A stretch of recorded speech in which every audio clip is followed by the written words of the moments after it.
Hey guys, welcome to my channel. If this is not your first time watching, welcome back. Today we are talking about color correcting. I actually did a poll on my Instagram and I asked if you color correct, if you even know what it is, that kind of thing. And aside from the few guys who voted who threw my numbers off, it honestly looked to be like half and half of I absolutely have to color correct and what the hell is that?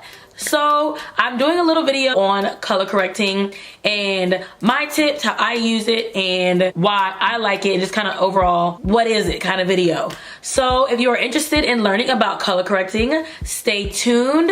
Okay, so we are talking about color correcting. So I guess the first thing is, what is color correcting? Color correcting is literally correcting any discoloration, any hyperpigmentation, or any blemishes in your skin. The overall purpose is basically you want to have the most even base. So everything starts with your skin and your complexion and your foundation. So the idea of color correcting is to use a product or a color to correct the problems with your skin. You've probably seen a palette that looks like this. Maybe 2 or 3 or sometimes 6, they're getting bigger now, different colors. And the idea is that you use a color to cancel out the color that's wrong with your skin. So in this example, we have there's a green color that's usually used to cancel out redness. So things like rosacea, pimples, and maybe a fairer skin tone. And then you have something like purple, which is used to cancel out yellow tones. But in this case, for women of color, more specifically brown skin or darker skin women, you have this peachy orange color that's used to cancel out dark spots in your skin. The reason this works is because our blemishes and our discolorations are usually a blue based, and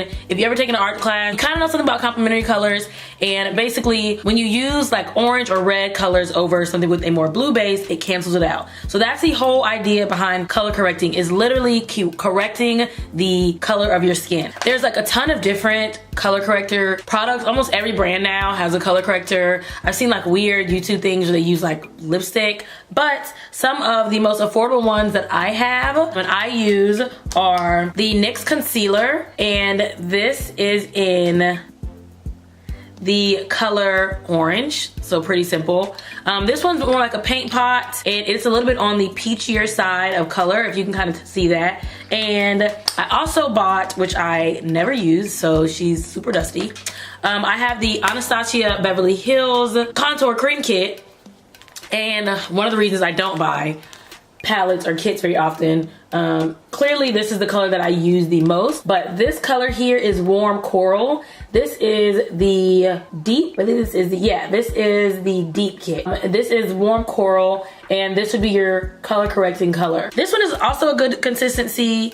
To me, Anastasia's creams can kind of dry out sometimes. I couldn't even swatch that. The one that I pull for the most, and the one that is least expensive that I use, is the LA Pro Girl Pro Conceal in the shade orange. Now you'll notice this one in comparison to the NYX is a lot more of a red orange, where this is kind of a peachy orange. So the difference that it's gonna be is the more blue or the darker your blemishes are, the more intense you can go with your color for color correcting. If you don't really have dark spots or dark circles and you don't really need to go that hard, and really balance everything out, then I honestly wouldn't even worry about going this deep, because again, with being darker skin tone, you can run into the problem of getting that weird orange thing that happens sometimes when your makeup oxidizes, or if your foundation's pulling too dark, then you can start to look orange, and you don't want to enhance that orangeness. Those are just 3 color correctors that I have that I like to use.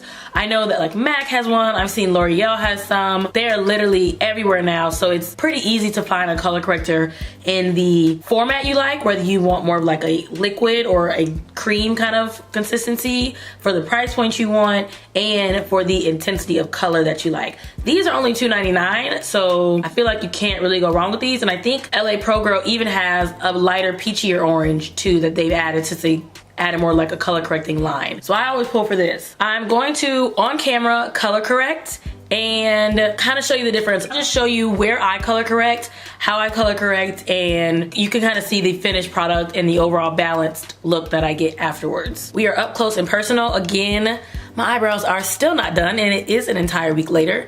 So they're done already, because we'll get there. We'll get there. Okay, I have not primed yet, so I'm going to start priming And I am priming with the NYX Angel Veil. This is a good drugstore primer. I really focus on my cheeks and nose area, but I like to use it everywhere else to get a nice balance too. Don't want to go too crazy with that. Okay, so I'm going to be honest. I can go a little heavy-handed with the color corrector. So you want to be gentle with it. You can always go back and add more, but like I said, you don't want to overdo it. The idea is not to like build another layer. You want it to kind of lay flawlessly under your foundation. So you just want to go in lightly with the product in the areas you feel darker. So where I usually go, a lot of women have the issue with hyperpigmentation around their mouth. And I do have a little bit of that. So I just kind of go in here and dot like this. And you can apply this with your finger. I just like to go in with, I'm already getting crazy. I just like to go in with the brush and then blend it out later. And so then I go for any blemishes. So just dab, dab. And you don't want to go, I go for like my places that really have hyperpigmentation, which hyperpigmentation is literally when your melanin is doing too much.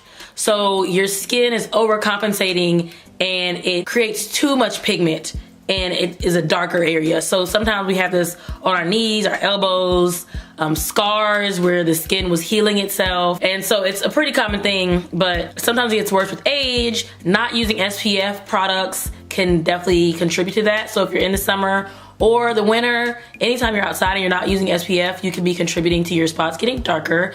Most of mine are from previous blemishes and like acne scars and stuff like that. So I just go right over those, and it's gonna look crazy when I blend this out. Don't worry. It's hard to really see where my problems are in the camera. So just get in there.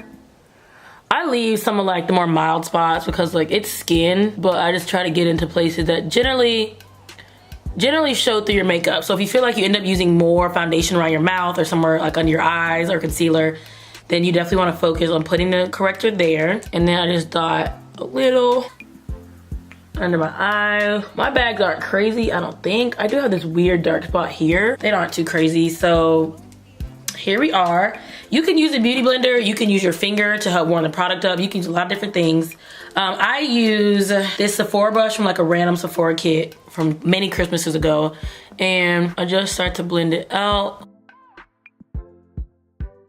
Really, you just want to smooth it out as much as possible. And I even like to go into my lip. I have some darkness around my lip, which doesn't bother me, but if you're just looking for the most balanced base and like the most flawless color when you put your foundation on, then this can help. Now, if you're doing a super duper full coverage foundation, sometimes you definitely don't have to color correct. Like if you're doing Kat Von D or something, you can probably get away with not color correcting. It's just something that I do and something I've grown accustomed to. If I'm using something that's a little more medium coverage, like the NARS All Day Luminous or Tinted Moisturizer, which I don't personally use, but something a little bit more lightweight, then this can definitely help you as far as the evenness, because I know sometimes with those lighter foundations, you can still have stuff show through. And I'm doing what you should do, which is do your foundation with your scarf on, because I'm gonna have a weird line on my frontal butt. And then you gotta really gently go under the eye. This is where the beauty blender can be helpful, or even your finger. Just make sure you blend that down.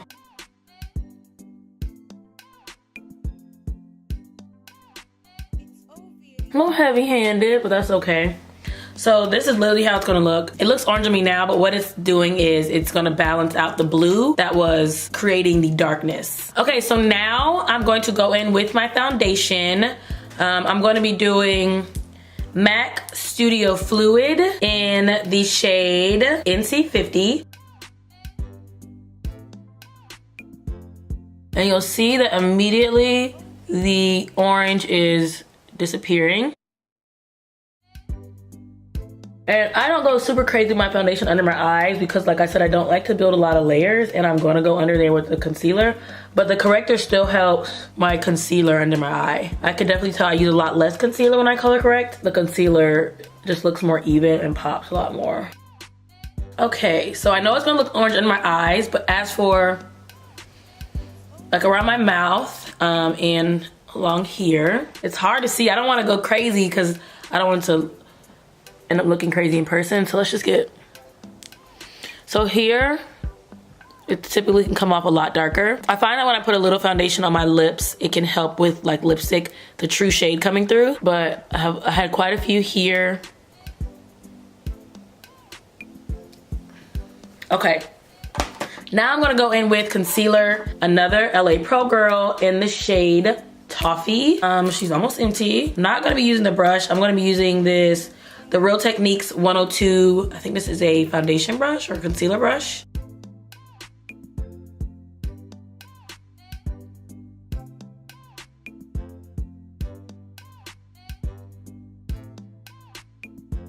I'm gonna use the NARS Radiant Creamy Concealer, Creamy Radiant, the NARS Concealer in Amande.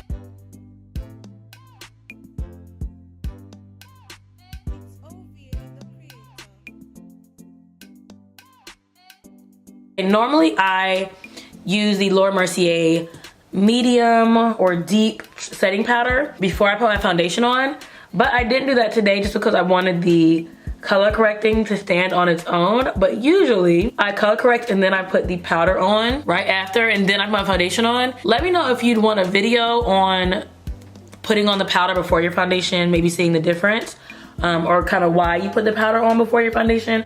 For me, it's like a way of life and I have to. Just let me know if you'd like to see that. Okay, so I think I blended everything out. I'm gonna check off camera and blend just to make sure.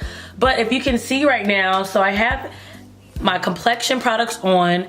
I haven't set anything yet, but I'm gonna do all that. But just so you can see, it's not orange, it's really balanced. Minimal, if any, blemishes really showing through. All right guys, so I am back and we are all done.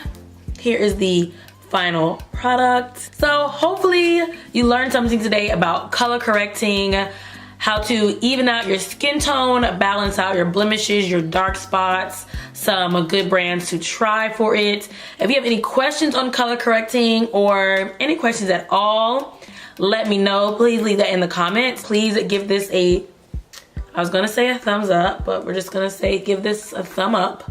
I think that about does it. I'm going to finish letting this frontal marinate. Thank you guys so much for watching, and I'll see you guys in the next one.